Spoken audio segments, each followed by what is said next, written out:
Ilang taon na po ba kayo, Nay? 67. 67. Si Tatay, kumusta kayo, Tay? Mag-asawa kayo? Opo. Kaya gaano na kayo katagal nagsasama po?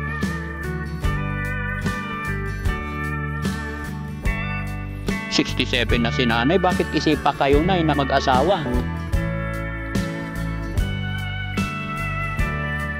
Kayo lang daw dito sa bahay, dalawa parati. Siyempre, parang nalibang ako. Oh, para naging close na rin. Oo.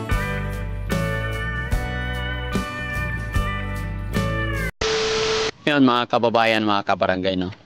Isang kababayan natin ang inilapit sa team. At ito, yung kanilang bahay.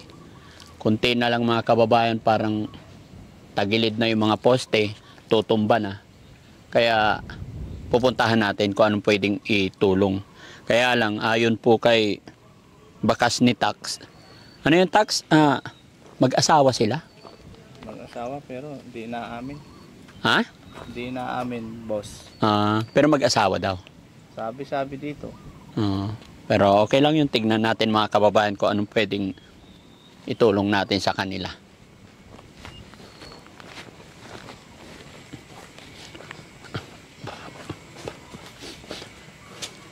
Opo. Ay. Saan ang pintuan nyo po? Dyan. Dito daw sa kabila. Pero pwede naman ang dumaan dyan. Hindi, doon ang pintuan. Respect lang. Doon daw pintuan eh. Mga kababayan, nakakaawa, tingnan nyo. Patumba na.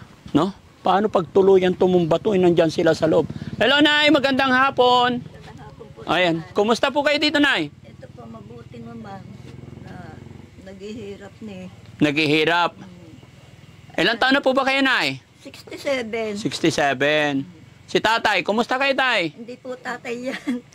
Ano po, yung kaanakan ng asawa ko namatay. Pamangkin ng asawa nyo Opo. na namatay. Okay po. Siya lang maano sa amin, binabantayan kami dito. Siya nagbabantay. Ilang taon naman siya? 28. May pamilya ka, sir? Namatay na po. Namatay na rin ang asawa mo. May anak ka po? Meron po sa namatay sa tiyan. Namatay sa tiyan. So, ibig sabihin wala kang anak ngayon. So, kayo dito nakatira? Opo. Gaano na kayo katagal nakatira dito, Nay? Siguro mga ano lang. Dahil pumunta kami dito malilit pa yung mga anak kong dalawa. Asan na yung anak niyong dalawa? Yung isa nasa Mistiso, yung isa nasa Malacanang. Ngayon, kung arawi sila, bira ako pa siya dito. Bakit? Minsan yung mga apo ko, wala silang tinatanggap na kwarta sa kanila. Hindi sila nagbibigay ng budget. Ako lang, pag naglaba ako ng isang buwan, pag bibigyan ko yung mga bata. Ako lang naghahanap buhay ngayon. Ngayon, wala na. Ilang taong ka, Nay? 67. 67, Nay. Naglalabandera ka pa? Oo, para may panggastos dahil apo ko. Minsan may babayaran sa school. Wala silang pambayad. Ikaw nagbabayad? Pupuntahan ko sila doon. Ngayon, sabi nga nila, huwag ka aalis dyan, baka may punta riyan. Hindi naman ako umalis dito. Ayun nga. Magkano kinikita mo, Nay, sa paglalaba? Minsan, kung kung 4 150, ganyan labat ko. Isang araw, 150. 150. Depende sa dami siguro ng lalabhan. Oo. Kung marami, mga 200. Ganyan 200 pag marami. Kasi iniisip ko, ay yung bahay ko kasi matutumba na. O matutumba na. Kaya minsan umiiyak ako mag-isa dyan. Dahil nga, yung bahay ko, kawawa naman yung mga apo ko kung natamaan lalo. Bakit may apo ka ba nakatira dito, Lola? Oo, anak ng panganay ko. Bakit sa'yo nakatira yung anak ng anak mo, hindi pwedeng sa kanila? Stepfather na nila yung nandoon, Aquino. Hindi naman sila sinusuportahan dito. Ako nagsusuporta dito. Ilan apo nandito, Lola? 2. Saan sila ngayon? Pumasok po. Ah. Malalaki na po yung isa, 11. Opo. Yung isa, 14. Mm. Kaya, inaano ko lang ba to? Buti, Lola, nakakayanan mo pang alagaan yung mga apo mo, pati pagkain, ikaw pa nagpo-provide. Opo, ako po. Dahil, hindi naman ako susuporta sila eh. Yung nanay, hindi. Oo. Bakit pinabayaan nila anak nila? Kasi, ano po, yung ama nila, nagbikil noon. Saan pa, nagpakamatay. Oo. Dahil asawa sa iba. Yung asawa niya, Oo. hindi natanggap ng ama. Oo. Ngayon, iniwan sa akin ang anak ko yung 2 bata sa akin. Mm. Yun, ako nagpabalog na. Grabe naman yung yung nanay na yon, pinabayaan niya yung anak niyang 2 para makisama lang sa ibang lalaki. At saka, hindi pa lang ho. Dahil masakit din na sinapit ko sa anak ko na yun na panganay. Anak niyo po yung lalaki. Babae. Ay, yung babae ang anak niyo. Siya ang nakiasawa dun sa Aquino. Mm. Namatay nga yung ama ng 2 bata. Mm. Masama rin ang ginawa sa akin yun. Ako na nga tumutulong sa kanila. Ako pa, sasakali ng anak ko. Yung anak mo mismo na babae, sinasakal ka? Sinakal ako noon. Kaya, ang sama ng loob ko sa kanila. Kahit nandito yung 2 bata, ako pa rin nag-aasikaso. Bakit kanya sinakal? Yung binilinan ko lang sa kanya, huwag ka muna makikisama doon sa Aquino na yun. Buhay pa yung asawa mo. 2 anak mo. Mm. Yun lang nagalit sa akin, bigla akong sinakal. Mm. Buti ka, no, dumating yung asawa ko nung buhay pa. Mm. Yun, yung nagalit. Paano pag hindi dumating? Patay na ako. Ay, seryoso talagang sakalin ka? Oo, seryoso talaga. Yung pala, naglilihi. Mm. Doon sa asawa niya, doon sa Aquino. Ganun ba yun siya pag naglihi? Oo, Nananakit? mananakit. Ay, pag nanganak yun, matapang yung anak niya. Matapang ho. Kaya ayoko papuntahin dito yung isang anak niyang babae. Baka masama rin. So, ako, ang tawag niyo po, ang gano'n ito'y hirap ng buhay namin. Hindi ako nanggagawa ng masama. Opo. Nandito lang ako sa bahay. Minsan pag may nakita sa akin, kaya-inggitan nila ako. Mm. Yun. Diba, kasi kayo, pumunta dito, nakita kayo. May inggit na naman yan. Ay, sino yun? Sino yun? Ay, hindi ko kilala yun, kako. Sa status ninyong ganito, Nay, may inggit pa ba? Meron pa may inggit. Anong sinasabi nila? Anong kakainggitan nila? Minsan, Di ba dapat kaawaan na? wala po.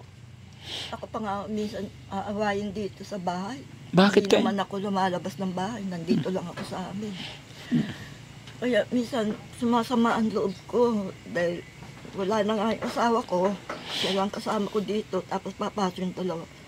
Minsan, magtatrabaho sa iba. Mm. Pumasok ng 2. Ako lang mag-isa dito. Umiiyak ako sa sarili ko dahil naiisip ko yung asawa ko. Tapos, ang bahay ko hindi ko alam kung saan kami susuksok dahil tumba na. Opo. Yun ang inaano ko Tay, talaga. Nay, nung nabubuhay yung asawa nyo, anong trabaho po niya? Ayan, minsan tanim-tanim ng kamote.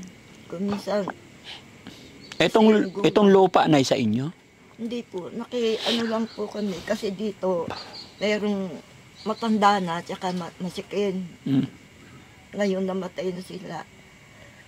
Pinatira kami dito. Dahil sayang daw to lupa. Ayun, yung may-ari nito, si Federico Hermojeno, siya may-ari nito. Mm. Ngayon po, sabi niya, huwag kayo aalis dito, sayang yung lupa namin. Mm. So, pinatira kami dito. Ang tagal na namin dito. Mm. Yun nga ho, kinainggitan kami. So, sa pool nung nakaingit sila, dahil matagal na kami dito. Si tatay naman, anong trabaho niya? Nung titindang lang po ng ice buko. Nagtitinda ng ice book. Sa Nicolas. Tayo. Gaano na kayo katagal nagsasama po? Hindi ko po asawa yun. Hindi po. Sabi nyo kasi Ayun magkasama kayo. Dahil lang siya, nagpaiba lang ako magbantay dito dahil lang yung gusto niya makatulong sa akin. Dahil 2 yung aalagaan kong apo. Kasi ang tumutulong sa akin, magluluto. Minsan, siyang ano diyan. Gaano na po siya katagal tumutulong sa inyo? Mga, kailan lang siya dumating dito nung May 5, May 5. Kaya kayo ang magkasama dito. Oh, kaya sabi daw ng mga tao doon, asawa ko raw to. In-interview ko nung kaiban nyo. Hindi ka ako, kaanakan ng asawa. Dahil yung ina niya, nandiyan sa Panguluan. Pero uwi dito sa Sabado uwi So, rin sila. sinasabi ng mga kapitbahay ninyo, nag-iisip sila na mag-asawa kayo. Opo, Ilang taon na ba si Sir? 28, 28. Kayo po? 67. Oh, 67 na si nanay. Bakit napag-isipan pa kayo na kayo'y mag-asawa? Yun nga, nabibigla ako eh. Kaya minsan, naiisip ko, aking untang sinasabi nila sa akin. Eh, hindi naman ako marunong makiaway dyan sa mga yan. Opo. At chinichismis. Chinichismis kanilang mag-asawa kayo. Oo. Kasi napapansin daw nila na magkatabi daw lagi kayo, tapos kayo lang daw dito sa bahay, dalawa parati. Eh, siyempre, kung ano man po, kung nakaupo ako dito, aalis naman to. Tatawagin ng barkada niya, yung mag-spray sila ng mangga. Ako lang nag-iisa dito. Eh, tapos, siyempre, uuwi yan, magluluto. Siyempre, nalulungkot naman ako. Istoryaan ako ng istorya niya. Opo. Parang nalibang ako. Oh, para naging close na rin. Oo. Pero hindi, wag naman nila sasabihin, asawa ko yan. Ano ba? Opo, hindi maganda. Hindi naman. Pero nay, hayaan mo na lang, ganyan lang talaga ang tao. Opo. Nami-misinterpret lang siguro nila. Kasi nga sinasabi rin nila sa akin bago ako magpunta dito na yung mag-asawa, mahirap ang buhay nila. Hindi po. Kaya na-misinterpret lang nila. Opo. Si tatay naman, Sir, ano pangalan mo ulit, Sir? JR po. JR. Opo. Oo. Ano naman ang masasabi mo, Sir, na sabi ng mga tao dyan sa labasan na mag-asawa daw kayo? Anong sagot mo doon? Hindi po, no? Ilocano po siya. Ilocano. Opo. May mga kapatid ka ba, Sir? Meron po. Ilan? 6 kami pong kakapatid. Asan ang mga magulang mo? Nandiyan po sa Panguluan. Panuan po. Saka doon po sa San Carlos. Bakit nagustuhan mong samahan si nanay? Dahil gusto ko pong tulungan po siya. Dahil naawa din po ako. Dahil mag-isa lang siya. Opo. So, siya ang kasama mo para alagaan yung mga apo ni Lola. Opo. Minsan, palagi ako nakutang din minsan din sa tindahan. Umuutang ka. Opo. Para saan yung utangin mo? Nang sa kape, saka ano pa nung minsan ulam. Ayun po. Sige.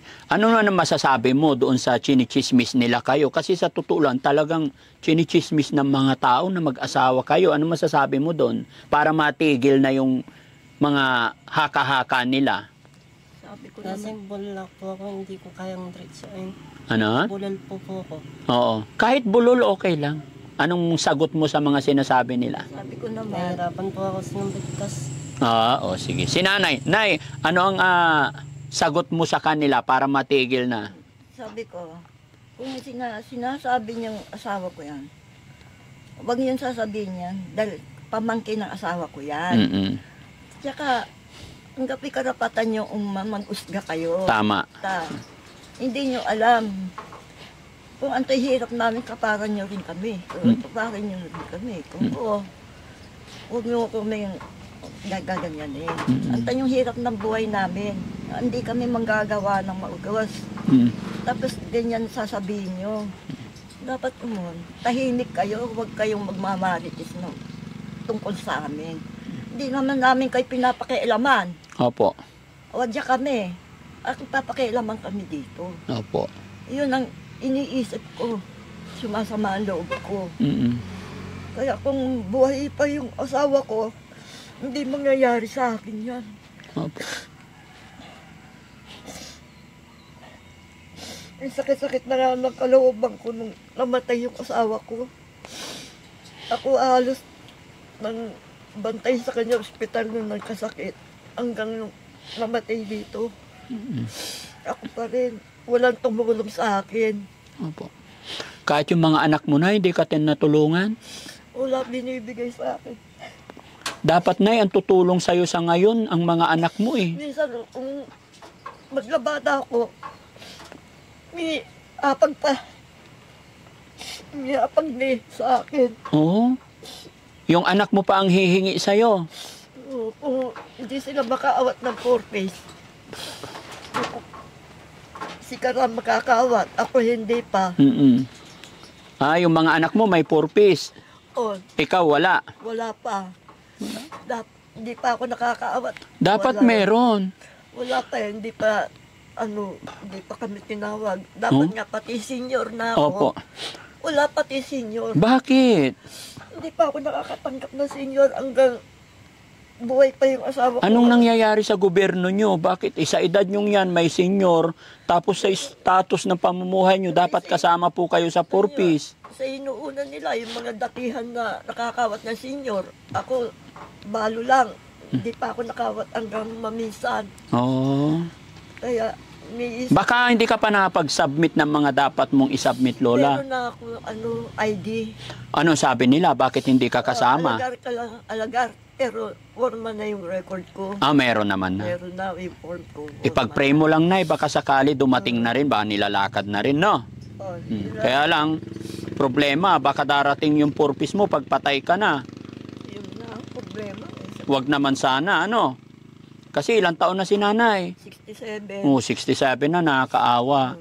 Sa totoo lang mga kababayan, ganitong edad dapat inaalagaan na ng mga anak. Pero dahil sa kahirapan ng buhay, ultimo pati anak ni nanay, mahirap din, no? Dahil buti na lang nandito ka para samahan si Lola, no? Baka matatarangkaso ko, sa sakit na lamalamang ko, Mm. inililibang-libang ko na lang. Opo. Buti, dumating kayo, ay, sinag, umanin. Mabuti na lang nandito si Sir na pag nagkasakit ka may maaalaga, no? Hayaan nyo lang, Sir, hayaan nyo lang yung mga sinasabi ng mga tao. Na misinterpret lang po nila siguro kayo, no? Lola, naka-video po tayo. I-upload namin ito sa YouTube, Facebook. Mapapanood po ng anak mong dalawa. Dalawa ba yung anak mo? Opo. Anong mensahe mo dun sa mga anak mo? Baka sakali ikaw ang tulungan na nila sa pagkakataon na ito. Minsan po, yung asawa ng anak kong nasa Malacanang, Opo. minsan mag-tricycle, minsan ande. Mm-mm. Minsan, punta sila rito, anong ulam niya na? Wala kaming ulam dito. Dapat si Karam magbibigay sa akin. Mm-mm. Yung isa naman doon, nakakahawak ng 4-piece. Mm. Pagpunta sa 4-piece na, alibangan na ako. Pag may pera na, nakakalimutan ka na. Hindi na ako naabutan. Kaya nga, Nay, sabihin mo yung nararamdaman mo para sa mga anak mo, para mapanood nila, maalala ka nila. Sige, Lala, mapapaninggan nila.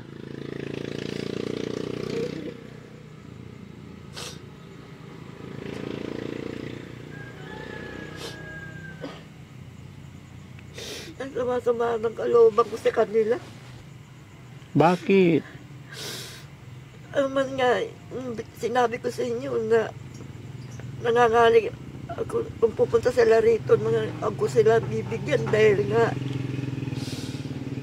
yung panganay ko, yung ginawa niya sa akin, sinakala ko, hindi ako umimik. Yung isa doon naman sa mistiso, kung may pera, hindi ako binibigyan. Yung asawa niya, one man lang. Hanggang yun ba? Ayan, ang sakit ng lamalamang ko, pati matatarangkaso ko, wala ako ibigay ng ano. Hayaan mo na, ipag-pray mo lang, no? Baka sakali, pag napanood nila to, maalala ka nila. No? Laban lang, Nay, Tay. Huwag tayo mawala ng pag-asa, no? Buti na lang may kasama kayo. Opo. Kasi paano kung wala kayo, kagaya kung may sakit kayo? Kaya tinawag ko nga siya para may kasama ako dito. Kung matanda na ako, ikaw ang bahala dito. Ano ka lang dyan. Kung di iluluto ka, iluto mo. Kaya tuloy naisip nila mag-asawa kayo.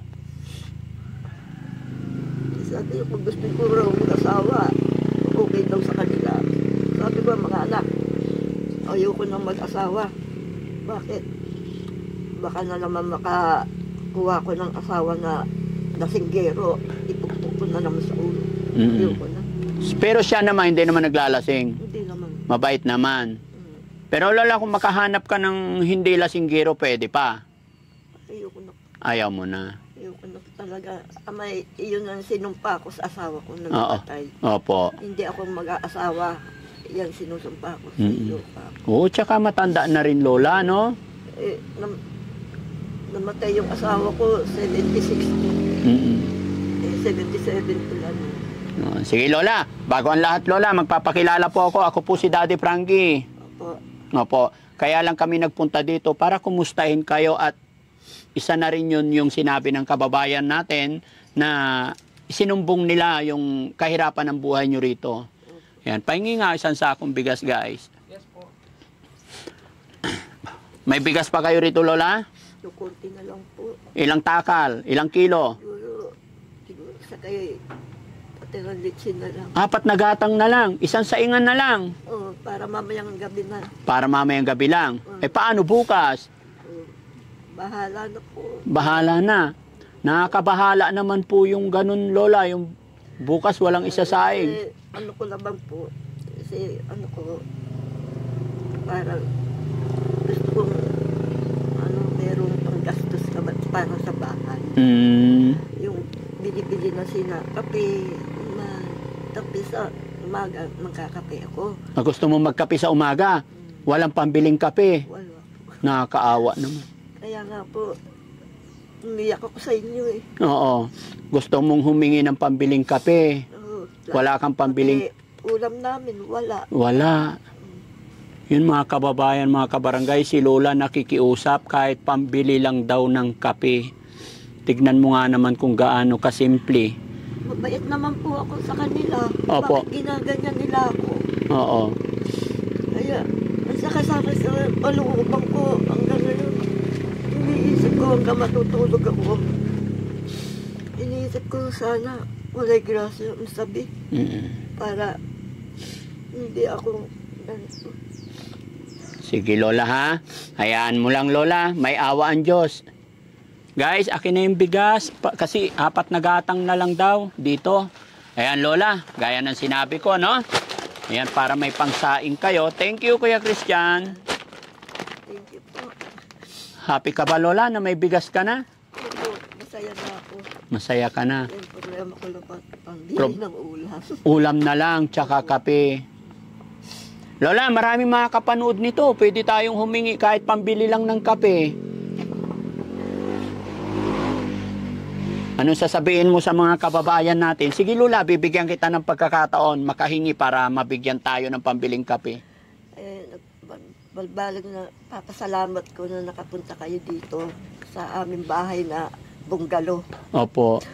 Ayan, ako naman naaasahan na darating kayo. Mm-mm. Basta marundoon lang ako. Oh, hindi mo inaasahan na darating. Opo. Andyan, ano lang ako dyan, nakaupo. Sabi, may tao, wala. Kaya nga po Lola, maraming makakapanood na mga kababayan natin. Pwede kang manghingi ng pambiling kape sa kanila Lola. Tsaka ulam na sinasabi mo. Sige po. Bahala na po sila kung gusto nila akong bigyan. Hindi ko naman sila mapipilit kundi sila magbigay. Opo. Basta pasyaran lang ako nila dito. Kung meron sila iabot, tanggapin ko. Kung wala masasabi sa akin. Yun lang. Sige. So ayan mga kababayan, maaring si Lola ay hindi niya po alam yung kalakaran pagdating dito sa social media. No? Pero nakakaawa, nakakasakit sa damdamin mga kababayan sa edad ni nanay ay instead na matulungan ng anak, pag alam daw ng mga anak na may pera, siya pa yung hinihingian. Nalulungkot lang ako na yung hinihingi lang ni Lola sa akin, pambili lang daw ng ulam at saka kape. Napakahirap mga kababayan, sa hirap ng buhay. Talagang maaawa ka sa kalagayan nila. Kaya pasalamat po ako sa inyo mga kababayan na nakasuporta kay Daddy Frankie. Hindi ko po narating ito, yung lugar na ito, kung hindi dahil sa isang tao na nakakapanood ng mga videos natin. Sa pag-share ninyo ng ating mga videos, napanood nila yung ginagawa ng Team Daddy Frankie. Kaya namin narating yung lokasyon nila. At ito nakakahabag na kanilang kalagayan. Bahay nga nila kalit-liit. Matutumba pa. Paano kaya ito mga kababayan pag may malakas na hangin tapos natutulog sila sa kalagitnaan ng gabi? Pagka po mahangin, pupunta kami doon. Oo. Pag natumbaan sila, mahirap, no? Pero Nay, hayaan mo po Nay. Kaya nang sinabi ko, wag po kayong mawala ng pag-asa, no? Sana luluubin ng Panginoon na makabalik kami. Pero sa ngayon, Lola, bigyan muna kita pambili ng Opo. kape. No? Opo. Ano ba yung kapeng gusto mo, Lola? May great taste na ba? Great taste. Magkakano ba yung great taste, Lola? 15. 15 pesos. Yan. Lahat. Tapos ulam, Lola, anong gusto mo? Para anong ulam na hindi naman ako namimili. Kaya nga po, sige Lola, anong gusto mong ulam? Bukod sa great taste, and then? Hanggang bangus dyan, pasaliwan ko lang. Bangos ya talura. Pigara may talurang bangos. Ewan ko lang po kung hindi po ako pupunta na sa bayan dahil wala nga akong pambili. Oo. O sige Lola, no? Bibigyan kita pambiling bangos tsaka great taste.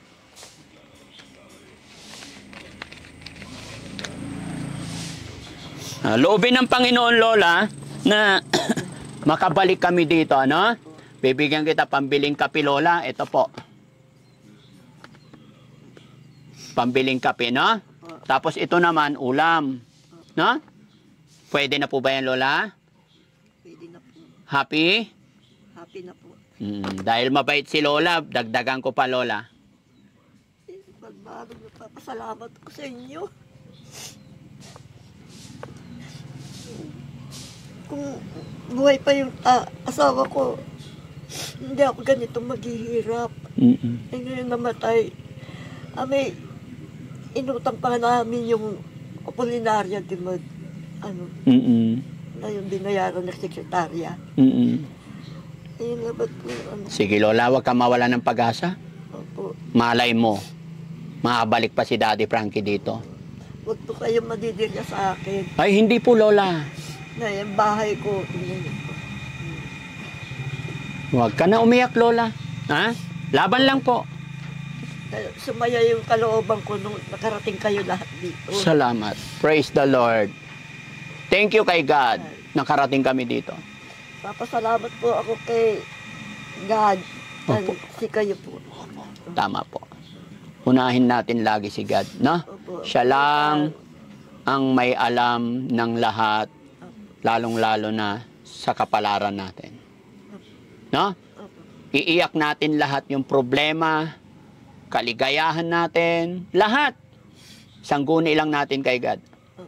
Hindi po siya tatalikod sa atin. No? Opo. Sige Lola, kami po ipansamantalang aalis, pero magbabalik po ako dito para mas makatulong pa. Mga kababayan, mga kabarangay, sa pamamagitan po ng pag-share ninyo, ay mas makakatulong pa tayo. Kaya maglalambing po ako para mabalikan natin si Lola. Mas makatulong pa tayo. No? Kaya mga kababayan, muli po ako ay magpapasalamat sa inyong lahat, lalong-lalo na po sa mga kababayan natin OFW, mga kababayan natin na nasa ibang bansa. Maraming salamat po talaga sa inyong lahat.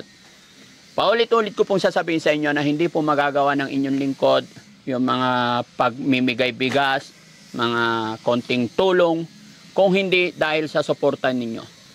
Dahil sa inyong panunood, hindi nyo pag-escape ng ads, pag-heart ninyo sa mga upload videos natin, pag-share ninyo, dyan po ako kumukuha ng mga pangtulong sa mga kagaya nila. Kaya saludo po ako sa inyo. Hindi po makakatayo si Daddy Frankie kung wala kayo. Kaya mabuhay po kayong lahat mga kababayan. No? Hindi ko po kayo ma-mention lahat-lahat, pero alam ni God kung ano kayo at kung sino kayo. Shoutout po sa Team Rise Above headed by Tita Honey S, kay Beautiful Purisa Joy, kay Rose Gorgeous, kay Manong Jo. Yan, mag-iingat po kayo lagi dyan sa Houston, Texas. No? Sa lahat-lahat po ng mga sponsor ni Daddy Frankie, hindi ko man kayo mabanggit. Pero laging nandito kayo sa aking puso. Mabuhay po tayo lahat mga kababayan. Ganon din dito sa Pilipinas, Luzon, Visayas, Mindanao. Love you all and God bless po. Thank you po.